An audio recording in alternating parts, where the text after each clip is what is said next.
Okay, welcome back in. I'm going to continue this 32 and 32 series, taking a look this time at the Carolina Panthers. So last year, or this past year, they finished third in the NFC South with a record of 5 and 12, just barely getting ahead of the Saints, who also had the same record. So at least they didn't finish dead last in the NFC South. So take a look at their regular season schedule.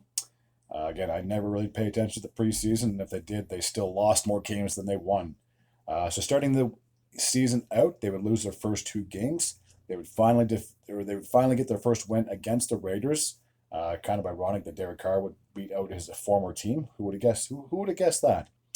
And then after they beat the Raiders, they would go on a 5-game losing streak. They would finally defeat the Saints and the Giants before their Week 11 bye week. And then after that, they would go on to lose 1, 2, 3, 4 games in a row. They would defeat the Cardinals, lose to the Buccaneers, and then they would defeat the Falcons to end their season. So they started off poorly, and then again, anytime you go on a losing streak, especially when it's more than 2 or 3 games, your season's pretty much in jeopardy at that point. So for the Panthers, I believe this is now the 7th straight year that they missed the playoffs, because they last made it, I think, in the 2017-18 when they had Cam Newton under center. 2019, 20, 22, sorry, 2019, 20, 21, 22, 23, 24. So 6 straight seasons for the Panthers that they have not made an appearance in the postseason. So we'll take a look. So there you can see on your screen they finished third in the NFC South. Let's take a look at the team's stats, and then we'll go through the individual ones here in just a brief moment. So on offense, they would finish 30th in the league with passing yards, 3,188 yards. Receiving yards, they would finish 31st in the league with 3,411 yards. First downs, they would finish 20th in the league with 89.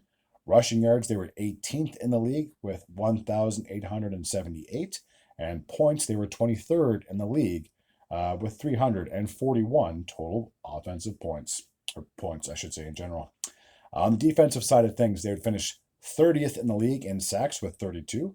Interceptions, they would finish 25th in the league with 9. Forced fumbles, they were 30th in the league with 8. And tackles, they were 3rd in the league with 693. So just like a lot of teams that have poor stats, at least they finished in the top 5 of one particular category. On the special team side of things, field goals, they were 28th in the league. They made 22 of them. They would finish 17th in field goal percentage. So unfortunately, they did miss a few field goals as well. They would finish with an 84.6 percentage in that category. Extra points made, they were 20th in the league, I apologize, getting 33 extra points made. Their extra point percentage, they were 94.3. So that's their overall team stats from this past year. And now we'll take a look at the individual stats for each player. So Bryce Young, I've talked about him before. He had a very poor start to the season, but he ended up finishing the season fairly strong. And the expectations for Bryce Young are right where they were at the end of the year. If he can play as well as he did at the end of the season, or towards the end of the season, then there should be hope and optimism for this Panthers team moving forward. So he'd finished with 2,403 passing yards, 15 touchdowns to 9 interceptions, a 60.94 completion percentage. And now whenever I think about Adam Thielen, I always think about Minnesota Vikings. I still was so confused about when he left. Now, granted, when he did leave, JJ or Justin Jefferson is clearly the number 1 overall, or the number 1 receiver there, but you'd think that he would have been okay taking a back seat, being a guy who's been in the league for a few years.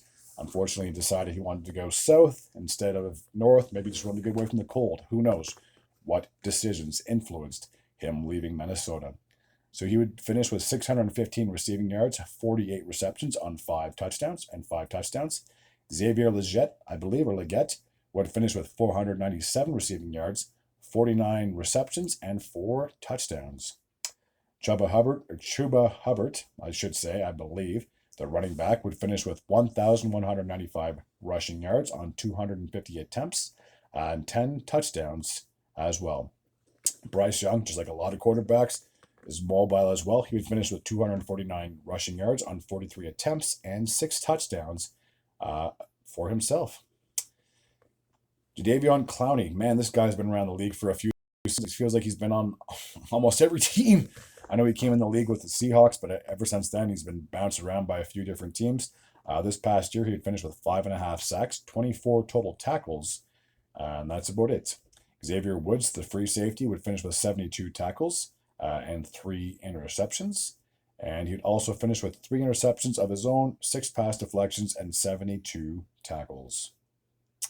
Special teams, Eddie Pinheiro would finish with 22 field goals made on 26 attempts. So unfortunately, 4 of them he did miss. He would finish with a 84.62 field goal percentage.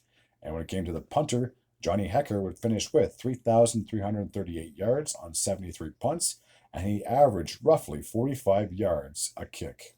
So for the past year, again, a very disappointing season, but this is what kind of comes with the territory when you finish the bottom of the league and you have high draft picks, is that it's very scarce. You're going to excel in year 1 or year 2.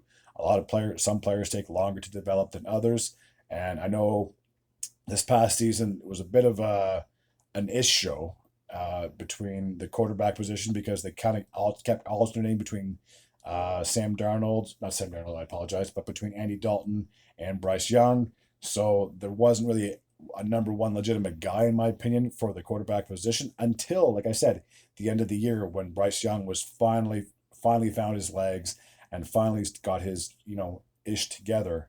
So for the Panthers going into this next season, again, depending on what they do with their draft, free agency, trades, whatever the case may be, is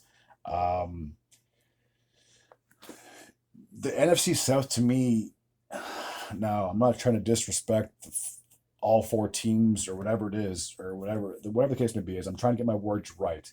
But the NFC South, to me, will always kind of be mediocre at best, only because, in my opinion, the NFC North, East, those are probably like the top 2 divisions, in my opinion, only because the NFC West this past year, they kind of fell apart at the end of the year, because the Rams finished 4th, I'm pretty sure, and then the Buccaneers finished 3rd.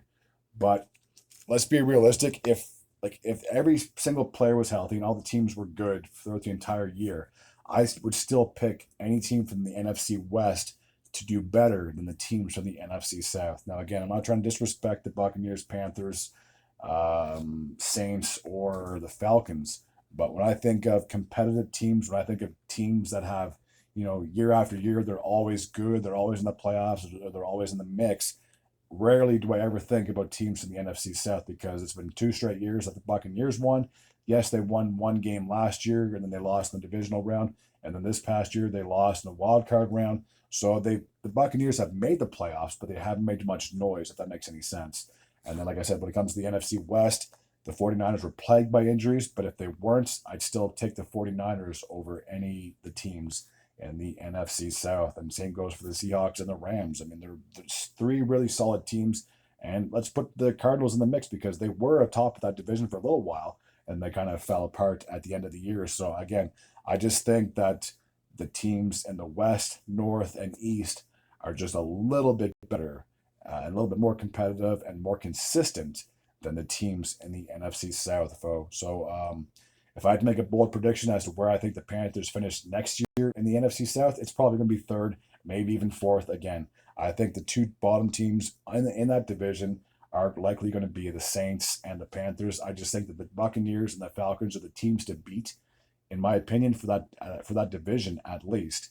Now, maybe the Panthers or the Saints could possibly catch a wild card spot, because now that we have 3 wild card spots, it is possible one division could clean house and have all 3 teams make it. So can the Panthers do it? It's possible, but again, when I think of the NFC East, the NFC North, the NFC West, I think that those divisions are likely to have 2 or more teams make it than the NFC South. So that's my bold review, and I'd say that's my bold preview and prediction for next year. But again, once August comes around and all the offseason moves and OTAs and all that other stuff are done, we'll see who's injured, we'll see who signed, we'll see who got traded, and draft, more importantly, and kind of go from there. So that's my review for the past season for the Carolina Panthers. As always, if you're new to this channel and you like this type of content, feel free to hit the sub button. I'd be very grateful and very appreciative as well.